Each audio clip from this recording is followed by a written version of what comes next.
Welcome, everyone, to the TJ and the Grumpy Old Man Show. I'm TJ, and with me here, as always, is the Grumpy Old Man. They say there is no shame in his game because he is always the same. That's me. Grumpy, how are you today? This evening? Fine, thank you. Wonderful Sunday evening. Yes, it is. I know we're running a little behind, a little late. Remember, this show is every single Thursday, 9 p.m. Eastern Standard Time, and Sundays, 8 p.m. Eastern Standard Time. And to make sure we're late. And to make sure you don't miss out on any of the action, make sure you subscribe to us there on YouTube, follow on Twitter, and like on Facebook. And as usual, because of TJ, we're late again. We're always late. I don't know whatever time TJ says, just add a little bit of time to it. Oh, goodness gracious. There is a lot to talk about. Even since our podcast last Thursday, I know we were covering the MLB trade deadline live. I know we're going to be talking about, a little bit now that the trades and the dust has settled. We're going to go ahead and revisit some of those items. Biggest news here, I think, baseball-wise, is the Mets' mistake in mishandling of Kumar Rocker and that entire situation. Man, oh, man. Oh, it was funny when we covered the actual MLB draft live here on this channel. We said that was a steal. I think it was at the 11 overall spot. Kumar Rocker slid a little bit, and you're like, oh man, I think that's a good get for the New York Mets. And a little bit of an issue there getting him signed. He wanted a little more than the Mets were willing to go ahead and part ways with, and he went unsigned. I thought that it was basically because of the elbow, the injury that he had, and they're thinking that he might need surgery. I mean, because I thought they had agreed like on a $6 million signing bonus. And I think they looked at the medicals and it was like, you know what? We don't like what we see. And to me, that's a lack of – they should have known about that. I'm sorry. And that kind of explains why he slipped, honestly. Well, yeah, it's funny, right? They said that week they'd come out there and said, yes, that there were some issues there with, the elbow perhaps there. But, Scott Boras, who's his agent, what a shock there. Scott Boras seems to be the agent of all of these high caliber players, high caliber picks. He said, no, they had an independent medical examination there, compared the MRIs he had done in 2018, as well as the recent MRIs he's had done there on his, not only his shoulder, but also his elbow. And he said there was nothing significant, or there was no real major changes there to that. So that was their claim as to why they thought, yes, there's no injury there. There's nothing that requires surgery or anything of that nature. I'm going to tell you what he's going to need surgery. He wasn't the same pitcher this year that he was the year before. And, some of the speed of some of his pitches was down. It's obvious now why he dropped. You got to remember, you got to take everything that Scott Boras says with a grain of salt, because he could have a guy who just lost his arm to amputation and be, well, you know what? He's probably still just a minor injury. He'll probably be back. It's really not that serious. He's doing everything to get as much money for his client as he can. And that's not going to happen with Rocker. The issue I've got with it all too is you'd like to think the Mets team and the Mets, the Mets organization, their crew, it was no shock that Rocker's his mile per hour there on his pitches dropped, as the season progressed, which led people to hypothesize maybe he's got a little bit of an injury, maybe he's banged up. You figured the Mets organization would have closely examined that. They would have taken a closer look there at the elbow, closer look there at the shoulder, and they would have been able to say, yes, based off of that, we feel safe and comfortable you drafting him. But it looks like, this was a complete botch job by them.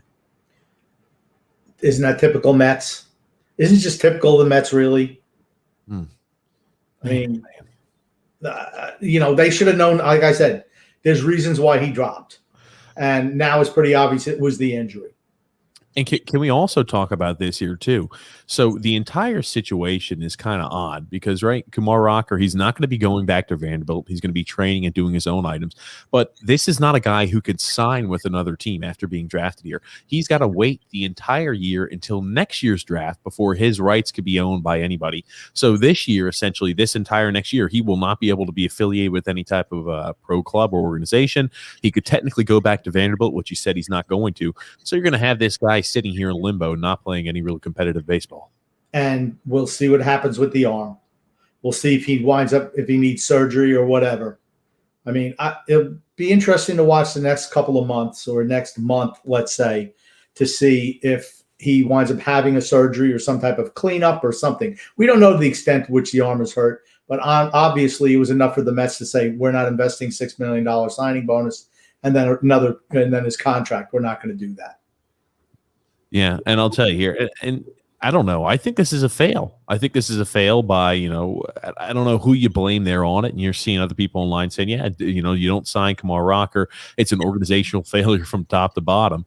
And Will Ponds would get crushed for this. And after a very underwhelming trade deadline, someone has to answer for this. I mean, the only move they really made was acquiring Javier Baez.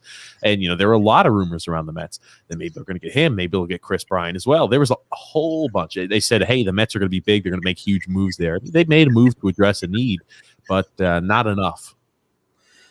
Okay. You mentioned Javier Baez. I mean, he's a good player, but is it what the Mets needed? I don't know. I know Lindor is out, but to me, Javier Baez, I'm sorry. He has 131 strikeouts this year. It's amazing to me to see how often these guys strike out. His on-base percentage is like 300. I just don't know. It's like all or nothing with him. He's a typical MLB player now, though, right?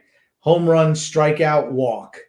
And that's just he's got some power for a middle infielder. I think he'd be a nice fit with when Lindor comes back. He says that he's remember, he's a free agent at the end of the year. And he says that he is interested with signing with the Mets to be with Lindor. So we'll see what happens. I mean, that would set them up for the middle infield for the foreseeable future, without a doubt. But like I said, I'm still concerned that he strikes out way too much for a middle infielder. He should at least put the bat on the ball. You talk about how he was up there in strikeouts. He leads the MLB in strikeouts this year. So when you're saying, hey, he's got a lot of strikeouts, 133, he's leading the MLB in strikeouts. Yeah, I mean, it's just he might have 200 strikeouts before the season's over. That's a lot of strikeouts. I mean, I remember if you struck out 100 when I was a kid. If you struck out 100 times in a year, it was like, oh man, this guy should be benched. He's got to put the ball in play. If you're just swinging and missing all the time, you're not helping your team in any way. Put the ball in play. Good things happen. I don't know. I will tell you this, too. I mean, Baez is off to a pretty good start there. I know Anthony Rizzo has been on a tear for the Yankees. I think he's been like 5 for 9 since joining the Yanks with 2 homers. And Chris Bryant's been playing well. I want to ask you a question, get your take on it here, too, Grum. If you're thinking out of these 3 trades here, the one for Chris Bryant, the one for Javier Baez, and one for Anthony Rizzo, which player is going to be the most successful here during this last bit of the regular season and possibly in the postseason? Okay, I think Anthony Rizzo is probably going to have to put up the best numbers, but I don't think it's enough to put the Yankees in the playoffs. Chris Bryant has had a little bit of a resurgence this year. I know he had a home run today in his Giants debut. They still have the Dodgers and the Padres in their division, so the chances of them making the playoffs are slim. And then Javi Baez, just by process of elimination, should do better with the Mets. I'm not saying individually, but going forward in the playoffs, because I think the Mets are a team that will make the playoffs compared to the other 2. That's all. And when Lindor comes back, it's a nice mix. And just one other thing about the Mets: Carlos Carrasco came back on Friday night. I believe it was Friday night, and he pitched, I think, 4 innings. Had a pretty successful debut for them this year. He's had the hamstring injury and everything else. So it was just nice to see him come back. I like him. He used to be with the Indians. He had some form of cancer. I don't know which Hodgkin's. I don't forget what he had a couple of years ago, but it's nice to see him back again in Major League Baseball, and I'd like to see him do well for the Mets. Another quick aside, too. Are you noticing something about those 3 names, Anthony Rizzo, Javier Baez, as well as Chris Bryant, all members of the Chicago Cubs? It's like that 2016 MLB or the 2016 World Series champion Chicago Cubs team has been completely dismantled. Yeah. Well, that's what happens, right? Bryant was going to be a free agent at the end of the year. Baez, Rizzo, they're all going to be free agents. You know what? Might as well move them for something. think about that talent they had on that 2016 team. And even before, honestly, it was take a couple of years before they could actually win the World Series. But they'll go down in Chicago Cub lore. They never have to buy a drink in Chicago anytime they go back. That much I know. You mentioned Carlos Carrasco. He had, I think it was leukemia. Yes. Okay. Yeah, leukemia is the type of cancer he had there. Got some comments rolling in too, Grump. I want to go ahead and show those there. Alexander saying, what mistake did the Mets make? I find it hard to blame the Mets on the mistake there. And again, it's all good there. He says, they got the draft pick back. They're going to get the compensatory draft pick. So, it's just a mistake. Nobody to blame here for this. I don't think they did their due diligence on the pitcher. And I think that's the mistake they made. So in other words, they don't have a draft pick this year. They don't have a first-round pick. I mean, it might not hurt them in the long run, but still, you want to have your draft picks every year. All right, they get the number, I think, 11 pick next year or 12 pick, whatever it is. But still, you don't like to go a year without most teams don't like to go a couple of years without first-round draft picks. I'll just say that. Smart teams don't do that. And that's not saying that the Mets are dumb, by the way. Who are you making a call back to, Grumpy? New York Islanders, Lou Lamoriello. Ah, there it is. There it is. Alexander saying, how are you guys doing today? I'm doing well. I'm sure Grump is doing well also. Thank you, Alexander. Doing well. Hope you are too. And he's also saying Javier Baez is a good player. He's going to bounce back. Man, he's probably going to be the best player out of that group. He strikes out way too much. I mean, he had his breakout year a couple of years ago, and he was really good. And then he starts just swinging for the fences all the time. I don't like guys who do that. I'm sorry. I mean, he should be with his speed. I mean, he's like a 5-tool guy. He really is. Just put the ball in play. Everything doesn't have to be a home run swing. It just strikes out too much for my liking. That's all. He's you talk about the power hitter though. I mean, he's well on track to hit over, well over 30 home runs, mid 30 home run range here this year. He might be sitting at a season high there home run. I mean, the season high home run record for himself. And the past is 34. You look at the season where he really broke out on the scene there. That 2018 year. I mean, he finished second in the MVP voting, 34 home runs, 111 RBIs. Again, the batting average was 290. I'm not sure if he's going to hit 290. I don't think he can recover that much, even if he has a huge bounce back. But the power numbers are definitely there this season. Yeah, I just. Like I said, he's going to strike out probably over 200 times this year, or close to 200. All right, let's say he hits 35 home runs. I know the analytic geeks say, that's great, that's acceptable. For me, a guy with that speed, he can create havoc on the bases. Just get on base.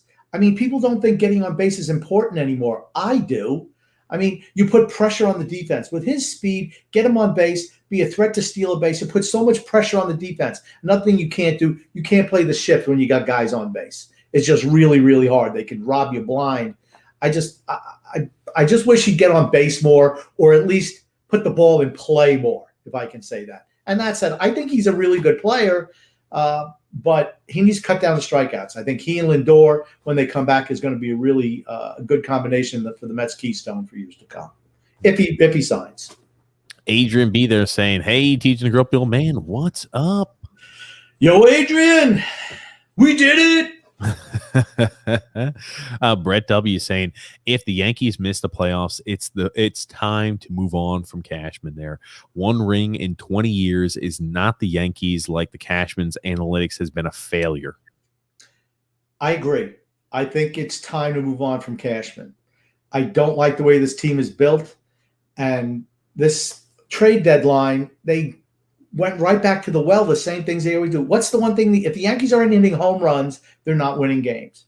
Every year they get beat in the playoffs because they can't get anybody on base. Their offense is totally predicated on hitting home runs.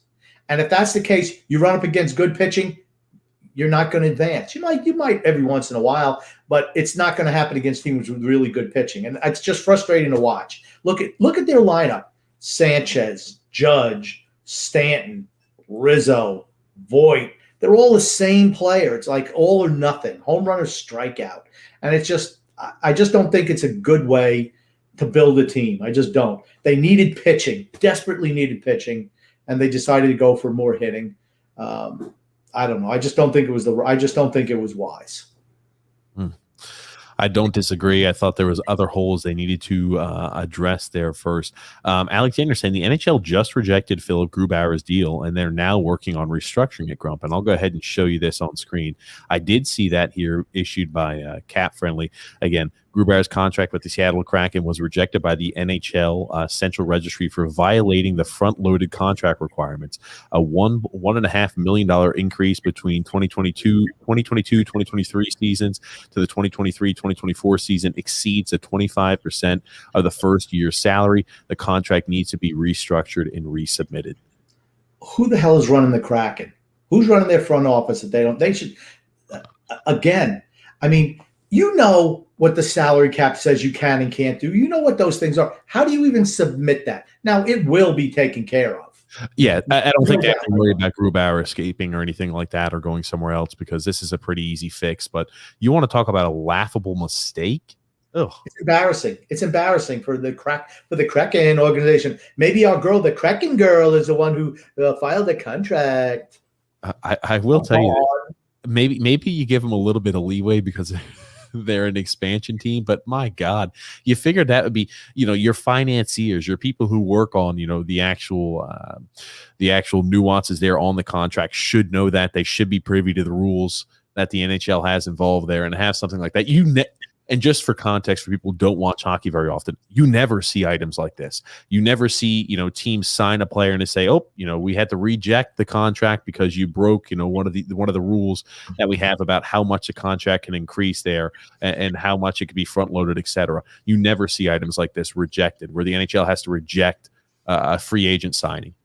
Okay, number one, they should get absolutely no slack cut them because they don't know how to do it. I don't care if you're expansion team. It's not like you're pulling some guy off the street, who works in a Burger King or something and says, okay, knock this contract out for our Kraken guys. No, these guys knows what they're doing. They know what they're doing. Jesus. I mean, they've been in the league before, but for a long time. Francis has been a general manager before. I mean, these guys know what they're doing. It's just dumb. I don't know. It makes them look really, really bad.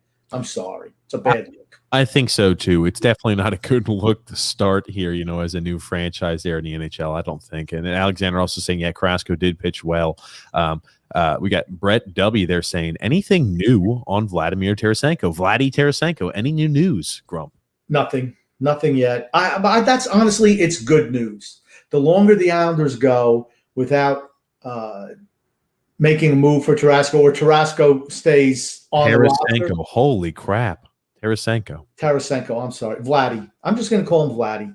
As long as he stays out there, I think it's better news for the Islanders. As long as the Islanders don't announce any contract signings, the better it is for the Tarasenko deal, without a doubt. Ladies and gentlemen, welcome Butch Goring in the house. So you mixed. Did I call him Tarasenko? You called him Tarasco, like you mixed Carrasco and Tarasenko together. Tarasco. Oh, man, I tell you, I'm slipping, people. What can I tell you? Vladdy, VT. I was about to say, just call him Vladdy, call him Barzy, call them all the easy names. Just just add a few Y's to the end of their name. Tank. I'm going to call him Tank. Tank. There it is. Brett W. also said, totally agree with your take on the Yankees, Grump. Zero situational hitting. And that, but here's the thing. It's not just the Yankees who do that. It's a lot of teams who do that. But you look at the teams that are really successful, they stick to the basics. Getting guys on base, moving them around. Yes, you need home runs, absolutely. But, it's nice to know you can score runs other ways if you have to. And that's the thing that's frustrating with the Yankees. If they're not hitting home runs, they're not winning games. And they're bad this year. It's just a poorly constructed team. I just wonder, like I said, if George Steinbrenner was alive, Cashman would be gone. And Boone would have been gone long ago as well. 20 years is an unbelievable amount of time for a Yankee GM since Steinbrenner's took over. But you look at Hal Steinbrenner, he's much more patient than his dad was. But for me, it's just got to be time to move on. Boone's the first one to go. He's got to be the first one to go. Well, you talk about how much more patient they are. Maybe that's why they're not as successful as an organization either, because they're giving them way too much leniency and way too much leeway. 2009 was the last championship, right? I think 2009.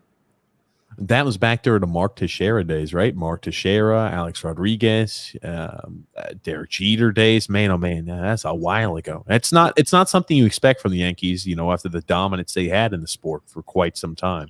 Well, you got to remember the Yankees went a long time from the early '60s till they started winning again in the like in 1977, 78, and then they had another break. They wound up getting the World Series a couple times, but they didn't win again until the 90s, and then they won 4 out of 5, and the rest is history. But the whole thing is the Yankees need better pitching, first of all, and they need better situational players.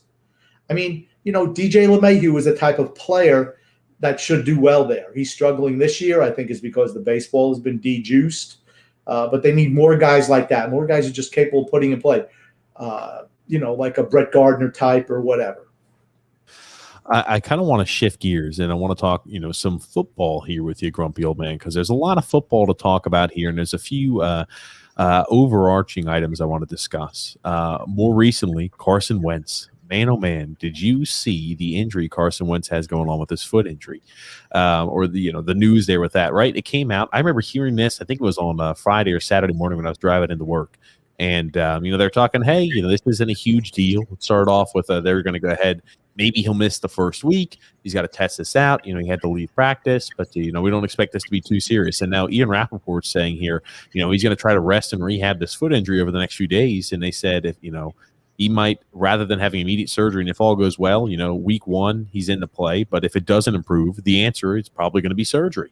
Okay. Here's what the one thing I gather out of that. Let's say he's even able to come back and play by week 1 or even week 2. It's going to be a season-long injury. He's going to have to manage that the whole year long. So what does that do? It takes away any of the run-pass options that Frank Reich liked to do when he was with him in Philadelphia. I mean, that's going to be out the window, certainly, maybe even the whole year. And the whole thing is if he has surgery, he's out for the year. And then the Colts are really screwed. I liked the trade to bring in Carson Wentz. I thought him reteaming with Frank Reich was going to be a really good thing for his career because he'd certainly burned his bridge in Philadelphia. They didn't want him. He didn't want to be there. He didn't trust Peterson.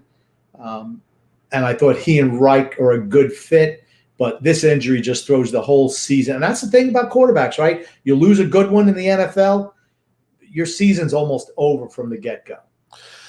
Yeah, and I'll tell you, that's one of those items where, they determined that they wanted Jalen Hurts to be the future there as well with the Eagles.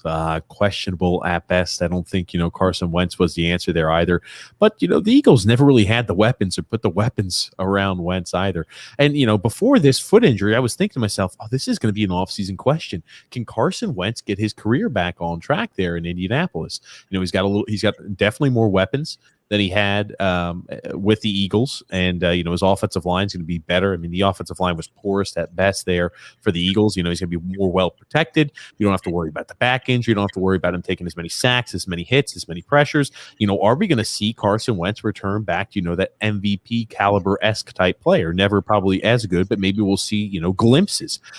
This foot injury makes me believe that it's going to be a rough year for the Colts this year. It's going to be a rough year for Carson Wentz because you're right. This is going to be something he's going to have to manage the entire year if it doesn't require surgery.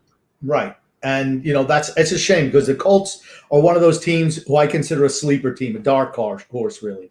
Their offensive line is extremely good. Their running game is good. Their offensive line is good. Their defense is really good. They were just lacking a quarterback last year. I mean, Phillip Rivers, good when he was in San Diego, but kind of finished at this point in his career. Wentz was a big upgrade.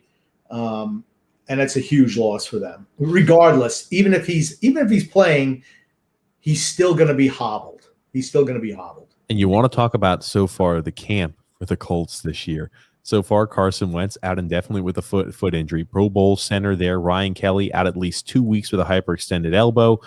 Frank Reich there tested positive for COVID, and Darius Leonard, absolute machine there as a linebacker, not practicing due to ankle injury. So a little banged up.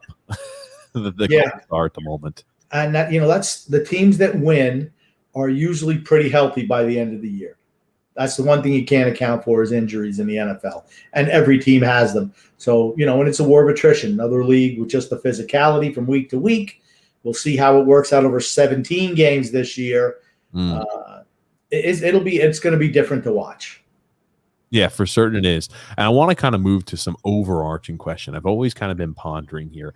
Now, we might have some of these veteran quarterbacks, the masters of their crafts, handing the reins over to some of the apprentices, some of the young guys here this year. And again, the two teams I'm automatically thinking about are the 49ers. They were Trey Lance this year, as well as, Mac Jones there for the Patriots, with Cam Newton and Jimmy Garoppolo. And, one thing I'm wondering here, and I think we'll talk about the 49ers situation first, is are we going to see any of Trey Lance this year, or is he going to be remaining the backup? Because the 49ers are a team when healthy. They're a team that's competing there for a Super Bowl. I think they've lost a lot off their defense. Remember, a couple of years ago when they went to the Super Bowl and lost to Kansas City, the whole team was predicated on defense. But attrition and injuries have taken their toll on that defense, and they still got Jimmy Garoppolo at quarterback. I don't think Trey Lance is even close to being ready. You're going to see Garoppolo start the year, and depending on how the season goes, is when you'll see when Trey Lance steps in. If, let's say, by week 10, they're 4-6, they might say, you know what, let's bring Trey Lance in and see what he has. Remember, Garoppolo's an unrestricted free agent at the end of the year. So, that's the whole thing. They're gonna have to give Trey Lance the reins at some point, even if, let's say, the 49ers are in good shape. They're making a run there for the playoffs. We're in good position. You're still going to want to see what Trey Lance has, because in all situations, ideally, you don't want to have to re-sign back Jimmy Garoppolo next year. You want to say, I'm talking another year down the road, Trey Lance is going to be your guy. You want to see if he has what it takes beforehand. So, hey, do we need to sign back Garoppolo for an insurance policy or not? They're not going to re-sign him. I'm telling you, they're not going to re-sign. And here's the thing. Garoppolo is going to get hurt before the season's over as well anyway. So that'll give him a shot too. He's going to get hurt. He's always hurt. The guy's always hurt. He's injury prone. Yeah, but I mean the 49ers, again, when the pieces are healthy, they've got a lot of weapons there. Brandon Ayuk really stepped onto the scene last year. They'll have George Kittle back healthy throughout the entire year. Their defense is nothing to bat an eye at. I know they lost Richard Sherman, but that 49ers team is a real strong team. Again, that being said, Grump, I think the Patriots situation is a little different. Well, we got to go ahead. Just one thing, just on the 49ers before we go into the Patriots. The learning curve for Trey Lance is going to be monumental coming from North Dakota State. I think he played only one game last year. And to have him step up to be a quarterback of an NFL team within a year, I don't care how smart you are, there's going to be a pretty big adjustment. There really is. And that's why I think Jimmy will start.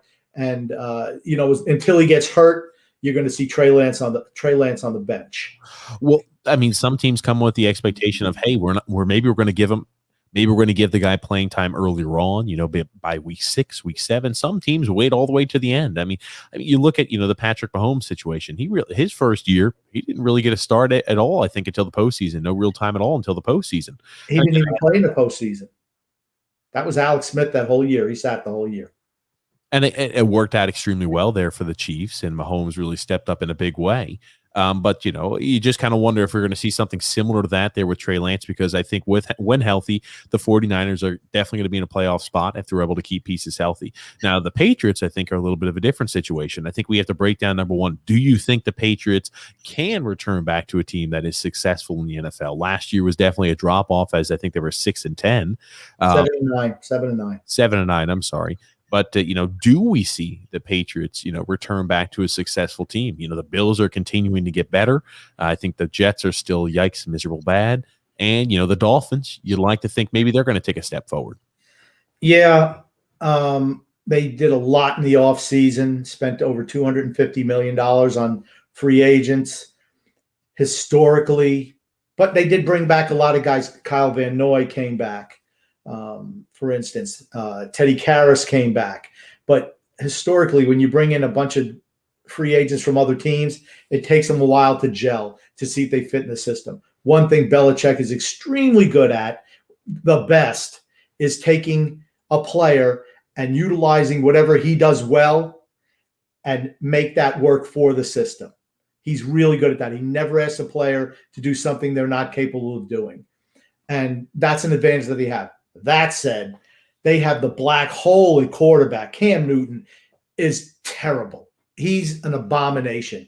I never thought he was a great quarterback, period. I thought he was a fantastic athlete and a great football player, but not a great quarterback. Just not good at completing passes. Everything was predicated on his ability to run the ball and just be, like a street ball guy out there. I mean, but he was fantastic when he was really good. That said, the shoulder surgeries, the foot surgeries, everything has stripped him of his talents. He can't throw the ball anymore. He's finished. And you might see Mac Jones probably sooner than you'd like. I don't know if week 1. I think optimally what they would like to do is not have Mac Jones play against the Tampa Bay Buccaneers in week 4. That much I'm going to tell you, right? They do not want to have Tom Brady come into Foxborough and blow them out with a rookie quarterback.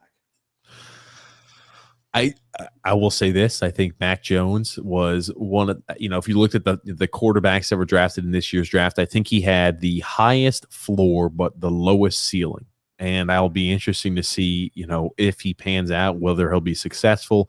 But I did want to ask you that because you're going to have a lot more of those players returning here this year. They did make, a big push to add some offensive weapons, definitely some tight ends there in Hunter Henry and Jonnu Smith here this year, allowing maybe for some of those easier routes there and completions, more of those intermediate range passes there to maybe, nickel and dime their way down the field. So I'll be interested to see if they're able to return back to a little bit more of, the successful time period. You see Cam Newton's schedule. They always go over, he wakes up at this time, hits his coffee. He's in, studying film this time, and they always go bit by bit and how dedicated he is there to the team. But I just don't think he's got it. He doesn't have it. I have no problem at all saying he's finished, absolutely finished. It's funny. Scott Zolak, who used to play for the Patriots, he watches training camp and he talks about it on his weekday show, and he's watching Newton out there. He's like, he never even comes out to warm up. He just kind of gets on the field, throws 2 passes, and okay, I'm ready to go. And then he starts off terrible. It's like, how much does this guy want it? I mean, I know when he was with Carolina, he pretty much dictated what he did in practice. It was Cam Newton was the man, and everything was, built around him. And I don't think that's necessarily the best way to build a football team or to give a quarterback that much power, so to speak. But like I said, I'm totally not sold on him. The biggest problem that they have is they don't have any wide receivers. They still don't. I know they went out and signed Nelson Aguilar and Kendrick Bourne in the offseason, but those guys are 2s and 3s, okay? N'Keal Harry, so far in training camp, has looked just as good as those 2 guys. What does it tell you about those 2 guys? Because N'Keal Harry sucks. I don't disagree. I don't think N'Keal Harry was anywhere near what they originally anticipated when they drafted him. I could tell you, as soon as you saw him running routes and as soon as you saw him come out of his breaks, you're like, this is not a guy who runs crisp routes. He lets the ball get in on his body. I was never impressed with N'Keal Harry, but he had, he showed moments last year, but he's not the answer. He's terrible. He's think about who they could have drafted. Deebo Samuel went after him. I mean, I thought that's a guy they should have picked, honestly. But N'Keal Harry, gets no separation, none. People thought maybe we turn him into a tight end. Well, that wasn't going to happen. You just signed 2 tight ends, right? So you know that they're not going to turn him into a tight end. Then he requests a trade. I just cut him. They say, what could he bring in a trade? Maybe a 6th or a 7th round pick. Well, that's a bad draft pick then. Yeah, it is an ultimate fail of a draft pick. You're not kidding there. Did you see that Kelvin Benjamin got cut there? He was playing tight end there for the Giants. He recently got cut there too. Ate himself out of football. Stop complaining. It was laughable. You hear him and he's complaining about Joe Judge, the Giants head coach. This is all facade. They were doing this just for show. They never really wanted me here. All that blah blah blah. He's made one statement. When he came into minicamp, he was 270 pounds. Ow! And they said that they wanted him down to like 250. And he was like, I think he came in at 268 after that. even when they said they wanted him at 250. He said, well, gosh, that's even lower than when I was playing wide receiver when they said 250. Well, dude, put down the Big Macs. Put down the Whoppers with double cheese. That guy, when he's finally done and doesn't get any more shots, he's going to be $4 bills. Okay, he's already done and is not getting any more shot. I've met Kelvin Benjamin in real life. The guy's a real nice guy. I really enjoyed the interaction I had with him. He's a really nice guy, but priority wise, it's just not there. Coming in, he did eat his way out of the league, and even as a tight end coming into camp at 270, yikes! That's not what they're looking for him to do. Because I'm going to say he's probably a below average there blocker. Got something here from Alexander. He wants me to show this here to you, grumpy old man. This is about Tua, because you were coming at Tua Tagovailoa saying that, hey, he doesn't have the arm strength, doesn't have this. Now, I will say here, this is he wants me to go ahead and show you this 60-yard. Oh God, I didn't. Ooh, let's see. I wish they gave us a little bit of a wide angle on that. Oh man, did he drop? He dropped that shoulder. That's as far as he could throw the ball. Dip and drop just proves my point. I was about to say this right here. Ooh. I mean, think about it. He's dropped way down to get that ball up in the air. Okay, this is what I'm looking for. I want to see the wide angle. I don't want to see the in tight. But, yeah, it did definitely look like he was compromising his mechanics in order to go ahead and reach that. This is a guy here with Tua. This is a make or break year for him too, right? They've got all the pieces around it. The defense for the Dolphins is excellent. They've done everything they can to say, hey, we want to put the weapons around you on the offensive side of the ball. We've drafted offensive linemen ad nauseum. We think this is going to keep you protected. Now it's time to see if you can start performing here. The thing is, I don't know if the Dolphins are close yet or close enough to contend for division, but I think Brian Flores is a fantastic head coach, and he certainly put his stamp on that organization. For me, I didn't, and you know, TJ, I didn't think they should have drafted Tua. I thought for certain they should have went after Herbert. I thought he was just a better pro prospect. I don't think, Alexander, I'm sorry, I don't think his arm is good enough. He can be accurate at times on short and intermediate routes, but the deep ball, I just think he's going to get exposed. I mean, and that clip you showed, man, when you got to rock all the way back to make that throw, I'm sorry. That's not a good look for him. And I'm glad they let him play over Fitzpatrick, even though Fitzpatrick last year played better than he did. They had to find out if he was the guy for the future going into the draft that just happened. And I guess they made their assessment and said that he was, which I was a little surprised in, but they're going to have to live with that now for a while. Yeah, you'll kick yourself the rest of the time period. If Tua is not the answer and he doesn't pan out, you'll say, hey, we had that second overall pick. We could have gotten this player or that player. And you'll have that lament if you sided with the wrong one. So for Brian Flores' sake, he better hope that Tua is the answer. Well, and then you look at Houston, right? And now Nick Caserio is coming out and saying that Deshaun Watson, if the right deal came, they would consider moving him. Well, for me, the Dolphins are a really good fit for him. They have a whole bunch of draft picks. I agree. Their team is I don't agree with all the draft picks they've had in recent years, but they feel comfortable with those players. So I think they have enough youth on their side.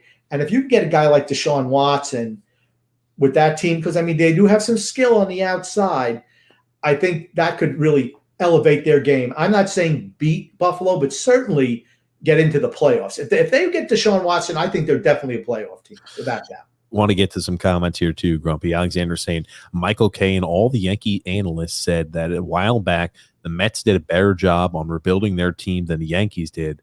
Rather do it with pitching than hitting. The Mets have historically been a team that's been able to produce and select pitchers always throughout their history from day one, or whenever they started drafting. Since inception. Seaver, Kuzman, Matlack, Ryan, Gentry, all those guys all the way up, even to the latest crop, right? And that's not something the Yankees have ever done well, is draft pitchers. They usually have to go out and sign guys or trade for guys. And it comes back to bite them. Usually they hit their way out of mistakes, where the Mets have always had to pitch, to win games. And I always believe in pitching myself. Good pitching beats good hitting every time. And just when you think you have enough pitching, you need more pitching. And you're seeing that with the Mets this year. You went into the season like, man, they're loaded up front. But you look all the injuries they had all year long, and now DeGrom is out, right? And who knows when he's going to be back.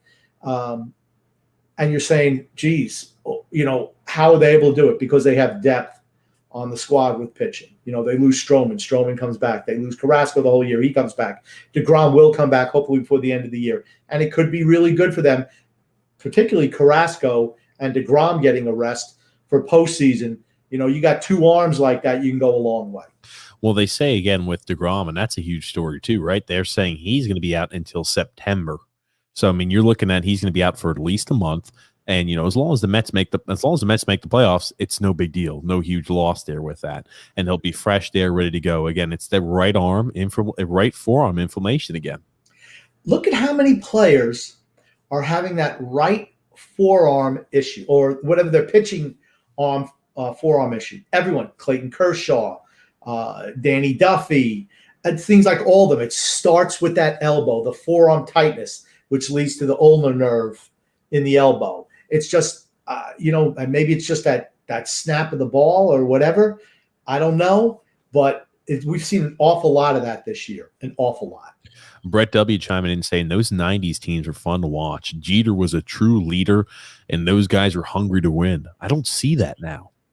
Remember, the Yankees were built on players who came up through the organization. Bernie Williams, Derek Jeter, Jorge Posada. I'm trying to think of some of the other homegrown guys. But the smart trades, right? The Scott Brociouses, the Paul O'Neills, guys like that, veteran types, warrior types. And that was all George Steinbrenner, because that was the type of guys he wanted on his team. And Jeter was a quintessential leader. Was he the best player on the team? No. But he was Captain Clutch without a doubt. Without a doubt. And they were fun to watch. And Joe Torre was the perfect manager for that time. Just perfect. Alexander is saying there, someone needs to wake up Lou Lamoriello and tell him to put his foot on the gas. And then Brett W. also saying, I'm really getting nervous about the Islanders. I really hope they don't give up on Wallstrom, and I'd love to see Aho get a real shot over some geezer who's finished. Also, if Parise is their biggest signing, I'm not sure they're as good as they were last year. We won't be as good as last year, but I think there's going to be other things too. I cannot imagine them giving up on Wallstrom. I cannot imagine him not being in the starting lineup on opening night. I just can't. I think that Aho is going to make the team, but he's going to be a healthy scratch. I think they're going to go after Ryan Murray. And I only say that, no, I don't have no inside knowledge, but most of the big names have signed. And you look at the Islanders who've done nothing. I think they have agreements with these guys. I heard today that Travis Zajac is all but back as well. That one bothers me. Out of all of the signings, that's the one that bothers me the most, because it means that we're not going to give any young guys a shot. And to me, that's frustrating. Travis Zajac coming back, I'd tear my hair out. You heard also that the only restricted free agent there from the Islanders that filed there for arbitration was Adam Pelech. He was the only one. That tells me they're far apart. Yep. That tells me they're far apart. Yeah, that they, yep. So it'll be interesting to see what that is, or if they get something agreed to before the arbitration date. But that was the news that also came out of the Islanders camp here today, or came out of camp there today. And as well as the Islanders Inquirer today mentioned that Sorokin did an interview with some Russian newspaper, and he said he's definitely coming back. He's not going to use the KHL for leverage. They're on the same page. He expects something to get done in the next, within the next month. He thinks it'll be wrapped up. And you think about the next month is going to be what? Almost, it's August now, so I guess September. So I guess it has to be done in next month. But I will say, Islander fans, I'm not really concerned. The longer this thing drags out, the better it is for us about acquiring Tarasenko, Vladdy. Every time you think about it, it's like you have to consciously say, I do have to. Let me tell you something. You know why, TJ? You know why. You know why I have to consciously think about it, and it's your fault. It's your fault.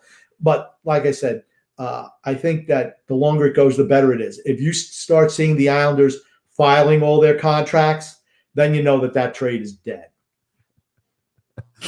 Oh, that's true. And TJ knows. TJ's laughing because he knows it's his fault. It's his incompetence that makes me say the name wrong. Oh my God, that was years ago, Grump. Years but ago. I've never forgotten it. Obviously, I've it's never a running joke around my house. Oh God, please. Alexander's saying Mac Jones is not going to be good. Just watch. I disagree. I don't think he's going to be Tom Brady or Peyton Manning, but I think he's going to be a pretty good quarterback. I mean, I just think he's really accurate. He's smart, and that counts at that position. It really does. Let's say, I mean, like, I think the best case scenario, you're looking like a guy like Kirk Cousins with him. I mean, that is absolute best case scenario, I think, with Mac Jones. I don't think his ceiling is that high. Yeah, but limited, and what we saw in Alabama was a very, very limited sample size. So I think there's always a lot of questions around that. He play, the Alabama wide receiver core and the offensive line is outstanding. I mean, he's playing on an all-star team. Yeah, I just think that with McDaniels and Belichick as coach, that's going to help him. I mean, I think coaching helps a lot.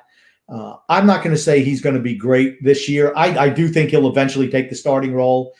I don't know if it'll be immediately. The one thing that the Patriots were lucky about last year is that there were no fans in the stands, because they would have been absolutely booed off the field last year because they were that bad, particularly on offense. Cam Newton would have been – I can't even believe they signed Cam Newton back. Talk about not knowing what you're doing at the quarterback position. That's Bill Belichick. He didn't know what to do after Tom Brady left. Well, again, Cam Newton was cheap to sign back here this year. I would have done the same because, I mean, you didn't want to just throw Mac Jones there to the Lions. But if a guy can't throw the ball, who cares? Bring some other vet in. They're hoping that the acquisitions they had there on a tight end and bolstering up their defense, so less time for Cam Newton out there on the field, they could tire out other teams. That might help them out. I think that's exactly what they're saying. Hey, we're going to go back to the old school style of football. Now we're just going to nickel and dime our way down the field there to tight ends. Can hopefully go ahead and create some separation with Hunter Henry there and Jonnu Smith. We're going to try to pound the rock.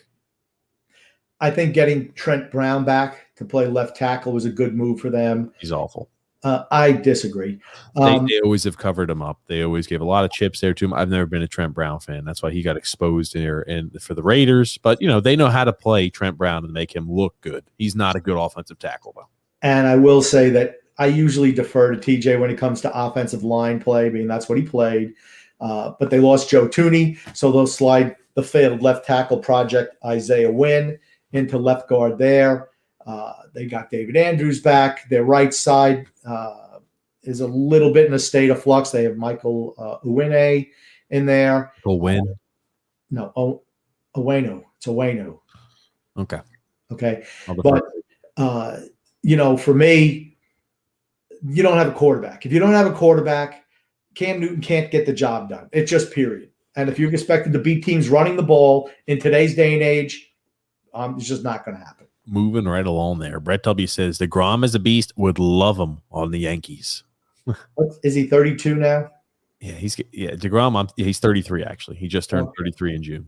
Yeah, I mean he is good, but now is he going to have arm issues now too? He was throwing how many pitches a game? Like 15% of his pitches over 100. I mean, he's been fantastic. He was a front runner for MVP, if you could believe that. I think that's out the window now, but it's unfortunate. I don't think he'll win the Cy Young, even though he's been so dominant this year. So just because he'll miss time, it's a shame. He's been the best pitcher in the league this year. It's not even been close for second. Alexander also saying the AFC East is going to come down between the Miami Dolphins there and the Bills, and also saying that the Jets and the Patriots have no quarterback. Well, he said the Jets are terrible and the Patriots have no quarterback. The Jets are terrible. I think that Robert Saleh could, if given a chance, be the remedy for the Jets' problems. I really believe that. But he's right. The Patriots, at least to start the season, don't have a quarterback. If you're going with Cam Newton, we've seen this movie, and it's like going to see one of those teenage beach blanket bingo movies. It gets like 1.5 stars out of 5, and it's just something to show up on drive-in theater.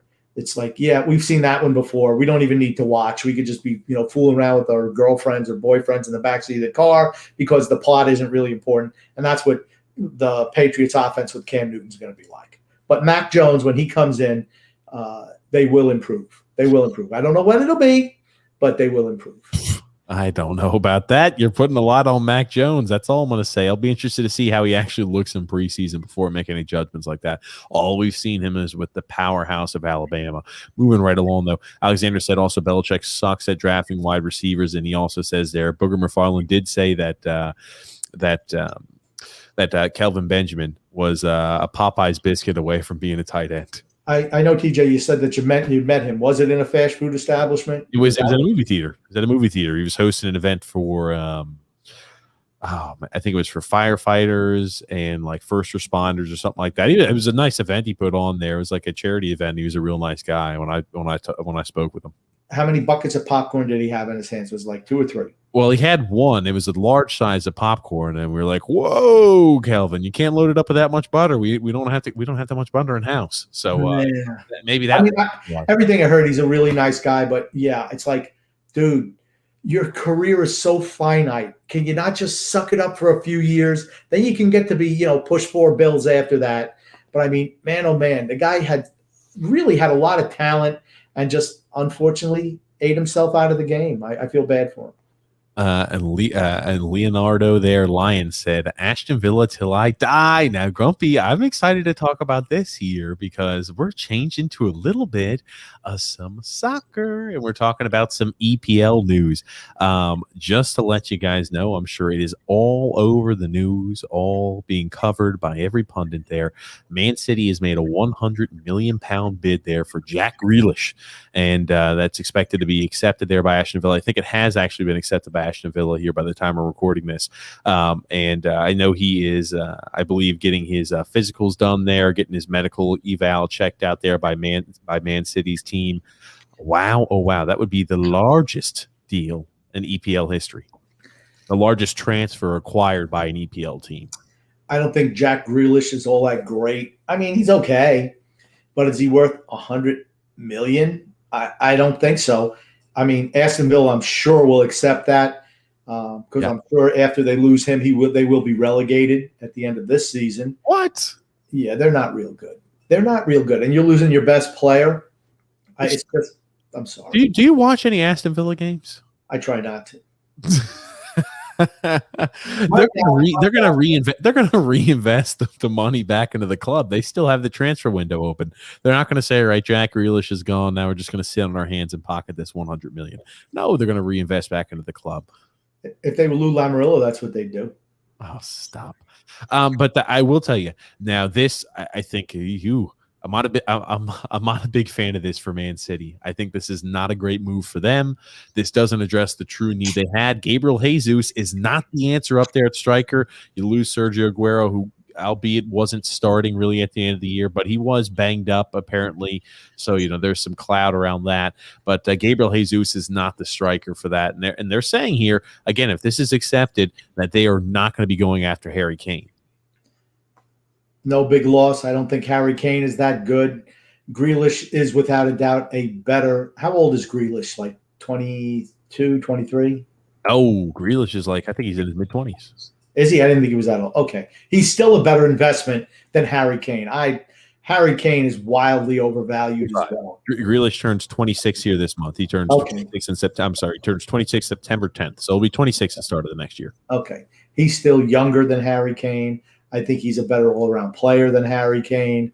He just doesn't have the name of Harry Kane. I mean, that's the only difference. They play two different positions.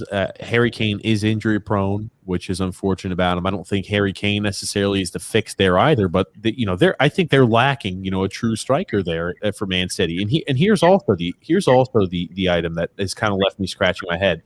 You bring in there a winger. I mean, you're not moving Sterling out of the lineup. That means that Riyad Mahrez is going to be moved out in some capacity. It leaves, his position up in question. So was that really the position you needed to upgrade? I like Jack Grealish. I don't like the price of £1 million there on that. But I don't think it answers the true need they had. Well, I think maybe they're going to lean a little bit more on Gabriel de Jesus then. Gabriel Jesus, not de Jesus. It's Gabriel Jesus. Okay. Gabriel Jesus. But no, Not a big fan. Not a big fan of the movement. If you're an Aston Villa fan, I think you have to be celebrating in the streets. This is, again, huge get for you. And you talk about what, the movement there of Gareth Bale originally when he left there for Real Madrid. Did for, he was at Tottenham. I'm sorry. Yeah, well, he left for Real Madrid. He went to Real Madrid there, left from Tottenham. What that did with the Magnificent Seven. You look at what what Liverpool was able to do with the funds that they were able to get back in return by selling Philippe Coutinho. I mean, like what they bought Virgil van Dijk, they bought him. They also got a huge return from that. I mean, if Aston Villa uses their funds wisely, they could be in a really good spot here because I mean, 100 million pounds is quite a return there for them for certain, particularly for a smaller team like that. So maybe they should. And you're right; it all depends on who they invest in. And I think you'll see a lot of younger players who have a chance to grow with your team. You're not going to see them go after a big name. I think that'd be foolish. And then hopefully they develop into something. I 100% agree with that. So as long again, this is why I think they want to get that deal done sooner rather than later, so they still have at least a month left in the transfer window in order to get additional signings in to fortify the club. I mean, they're going to lose an absolute talent there in Jack Grealish, but you'd like to hopefully think that they're going to be able to upgrade other positions to where it's a net benefit. And my dad's favorite team was Aston Villa. He loved them. There it is. Rusty Spooner also chiming in there saying the Giants are going to win 5 games at best this year, and the Jets are going to win 9 or better. Zach Wall Street Wilson is going to be better than Daniel Jones, 100%. Hi, Grumpy and TJ. Oh, Rusty, I'm not sure about that here.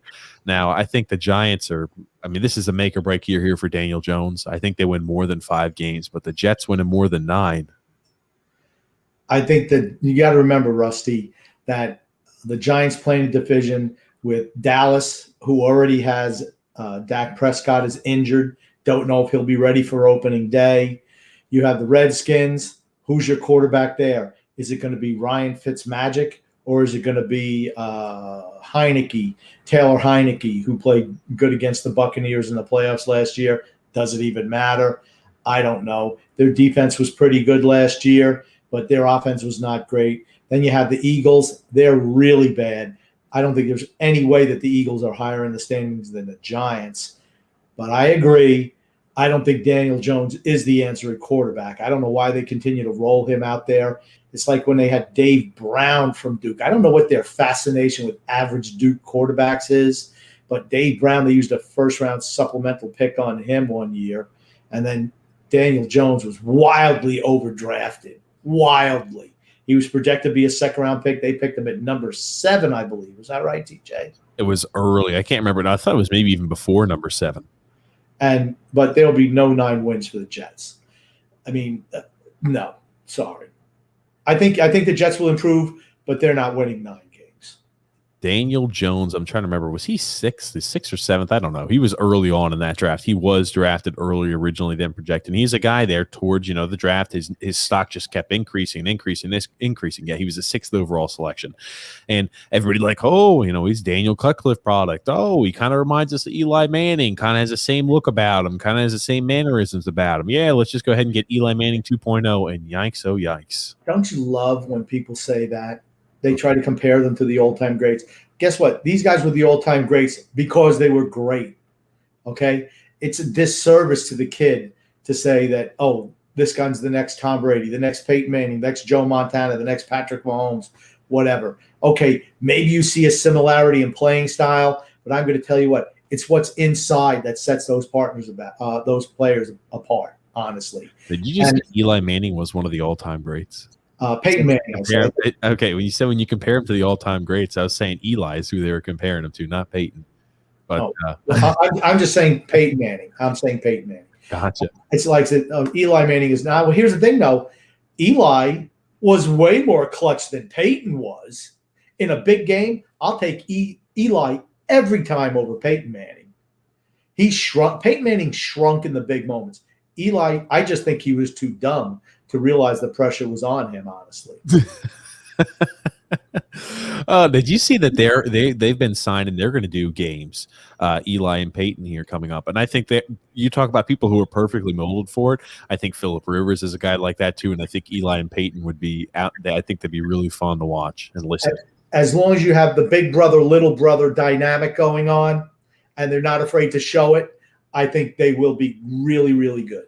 I think they'll, again, like people love Tony Romo. I think this will be something way different than Tony, but as popular, if not more popular, if they're able to gel well together. Yeah, well, you get that interaction, the brother interaction. I mean, it's priceless. Yeah, for certain. And Alexander's saying Belichick sees Eli Manning in his nightmares. Yeah, maybe he should look at the poor defenses he put on the field in those Super Bowls. When he decided to save a couple of shekels as opposed to, let's play Julian Edelman on defensive back or Troy Brown because, hey, we don't want to spend any money on those. We'd rather spend our money on special teams guys. Belichick's made some mistakes. As great a coach as he is, and he is a great coach, greatest of all time, man, he's made some real head-scratching decisions that have cost them Super Bowls. And he says there, Alexander saying the defense those years were top 10. True. And moving right along here, I want to go ahead and show you this, Grumpy. There's a few things soccer-wise I want to talk about. Now, ESPN football there is they're coming up with the idea of, hey, does Barcelona have the best front four in the world of football at the moment? There, you're going to have Griezmann, you're going to have Aguero at striker, you're going to have Memphis Depay there, and you're going to have their Messi playing more of that center forward there position, so he can kind of get a little bit more room and space there. And they are wondering, is this front four going to be the best front four in all of football? No. Short story, no. Aguero is finished. He's finished. He couldn't even start for Manchester City last year. He's toast. They only signed him because he's a replacement for Suarez, who they missed last year, who was also toast. Griezmann has Suarez played really well last year for Atletico, but he could not keep up with the Barcelona playing style anymore. He's not the same player he was. He's not. Griezmann has never fit in with Messi. And Memphis, I like Memphis, but I don't consider him a top 10 talent up top. I just don't. I don't think he's good on the ball. He has a pretty good shot, but I just don't think he's the smartest player. Messi is Messi, and he'll get the most out of them. But like I said, I just don't like the fit. I just don't like the fit. That said, I'm not a Barcelona fan either, so maybe it's wishful thinking on my part. Alexander says now this might be a hot take here. He's saying there that Bill Belichick, he will never be as good as the great Don Shula. That's true. He's better. It's not even close. I mean, Don Shula is a great head coach. The thing that makes Belichick so good is that he's done it and been successful over a long period of time, winning way more championships than Shula ever did. In the salary cap era, to me, that's the separator. I mean, you talk about Vince Lombardi. Vince Lombardi never had to worry about guys leaving via free agency. He wouldn't even deal with agents when he was the guy. Because, I mean, he wasn't the owner, but he ran the whole operation. Jim Ringo, my dad told me Jim Ringo, who was an all-pro center, came in one day with an agent. And he says, I don't deal with agents. So, well, I'm handling Jim's things. Within an hour, he said, he sent him out. An hour later, he said, Jim Ringo, you're traded to New Orleans, who was the worst team in the league. And they just moved on from him. You could not do that today. You could not do that. His players swear by him, but it was a different time back then. And salary cap era separates the men from the boys, in my opinion. Goodness gracious. It's quite a story there.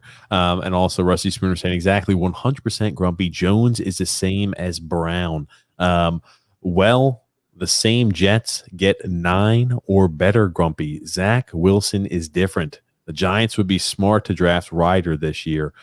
This from Cincinnati is awesome. I'm not even looking at the draft for next year yet. Not even close. I want to see some college football this year before I go think about draft. But in the NFC, one other thing too, the NFC East is so miserably and laughably bad. I think it's the Giants to lose because I think with Fitzmagic, Heineke, and Kyle Allen too is thrown in there for the Redskins. I think they're a below average team at best. You've got the issues there in Dallas there for the Cowboys, and the Eagles are the Eagles. So I mean, those three teams are nothing to really be proud of. And again, the Giants aren't anything really to be proud of either. But that division's up for grabs. Yeah, for the Jets, I mean, I wish I had their schedule in front of me. TJ, can you pull it up? I'll get Because this pulled up. we can just do some mental gymnastics, some little roster masturbation for the winning and losing for the season. There's no way they get to 9. No way. I think they'll be improved. You might see a couple of wins, but I think they'll improve more as a team. So week 1, the Jets are playing the Carolina Panthers. Is that a home game or a road game? That is going to be the Panthers. Okay. For me, all right, I'll give the Jets that one. Let's give the Jets one win there. You don't think Sam Darnold's not going to be fired up there playing against the Jets, playing against his old team? I'm trying to help Rusty to see if we can get to 9 for the Jets. Okay, we'll give them the away win week number 1. Then they have a home game against the Patriots. That's a loss. Then they have an away game against the Denver Broncos. That's a loss. The Broncos are man. Drew Lock is not the answer there. I'll tell you that much. Okay, let's give them that. That's fine. 2-1. Let's say the Jets are 2-1. That's fine. They've got an away. They've got a home game again, or I'm sorry, they've got a home game against the Tennessee Titans. That's a loss. 2-2. They've got a away game against the Atlanta Falcons. Okay, and that's overseas. That'll be a slog. I'll give them that. Let's say 3-2. Then they've got an away game against the Patriots. That's a loss. 3-3. As much as you shit on the Patriots, you think they're gonna beat the Jets both times they play them. Fair enough. Yeah. Then you've got the Jets here facing off there against the Bengals in a home game. Bengals 3-4. Go. Okay. You got the Jets. You got the Jets away there against the Colts. 3-5. Okay, no. They're saying that Carson Wentz might be out. 3-5. 3-5. Oh. 3-5. You've got the Jets at home against the 3-6. Bills. 3-6. Next. The Jets at home against the Dolphins. I'm doing this for Alexander. 4-6. And then you've got the Jets. You've got the Jets against the Texans. 5-6. Yeah, the Jets away against the Texans. Okay. The Eagles. They're going to be home against the Eagles. 6-6. Home against the Saints. 6-7. Okay. You really think the Saints are going to have the answer? They're better than the Jets. 6-8. Okay. Then they've got the Dolphins here, grumpy old man. 6-8. Okay, they got the Dolphins. Okay, away there at the Dolphins. You think? I know where it is. The bottom team is the home team. Okay, and then you think here again that they're playing the Jaguars. I'll give them that 7-8. Then the Buccaneers. 7-9. Matter of fact, make it 7-12. We'll make it 7-9 there. 7-9, and then you've got here they're against the Bills. 7-10.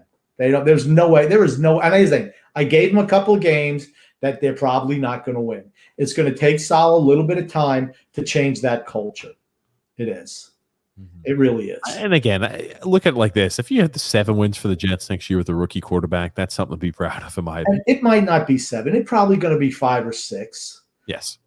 Best case scenario, you're looking at 7. Absolute best case scenario. Just remember, it takes time to change culture. And I'm going to bring up the Dolphins. When Flores went in there, they went 0-5. And I mean, we're just blown out every week to start that season. Well, not last year, the year before. And slowly but surely, you see his thumbprint and fingerprints all over that organization, and they turn it around. But it takes a while. So, like I said earlier, the Jets' record might not be, I know they only won 4 games last year. I think it was 3 or 4, whatever it was. You might only see a couple of game improvement, but you're going to see them play better as a team by the end of the year, which is a harbinger of positive things going forward. I think Saleh could be that type of coach, like Flores was for the Dolphins. I don't disagree, Grumpy. And Rusty Spoon was also saying the Jets, not the same old Jets, 100%. And then let's wait till we play a game, or at least put the pads on for practice. I don't know, but I am going to be interested to watch the Jets. Alexander also said, I thought Jones played well as a rookie year there with 24 touchdowns and 12 interceptions. He's not the answer. And I know he had 12 interceptions, but I think he also had 15,373 fumbles. Yeah, Yeah, he got butterfingers. And Rusty Spooner said Marino wasn't that great. If you think about it, Ken O'Brien there had a winning record against him, and Marino was one and done, a master choke artist when it really mattered. I think the thing that hurt the Dolphins the most when Dan Marino was quarterback was they just had him throw, and this is before everybody else was doing it, right? Throwing the ball all the time. And he was productive, but their defense was just bad. And that's on Shula, honestly. He needed to get better defense in there. But when your defense is out there, if you're scoring like in 3 or 4 minutes like everybody does now, back then you got to remember drives were like 9, 10 minutes, scoring drives. Your defense is out there a long time, they wear out.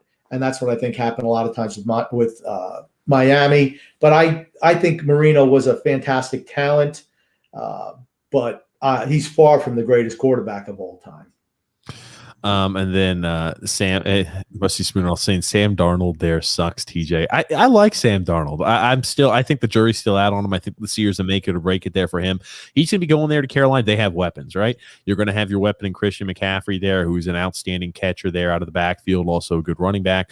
You've got your Robbie Andersons, you've got your Thompson, you've got weapons there at wide receiver. Your DJ Andersons, you're gonna have weapons there. Can he get the ball to him?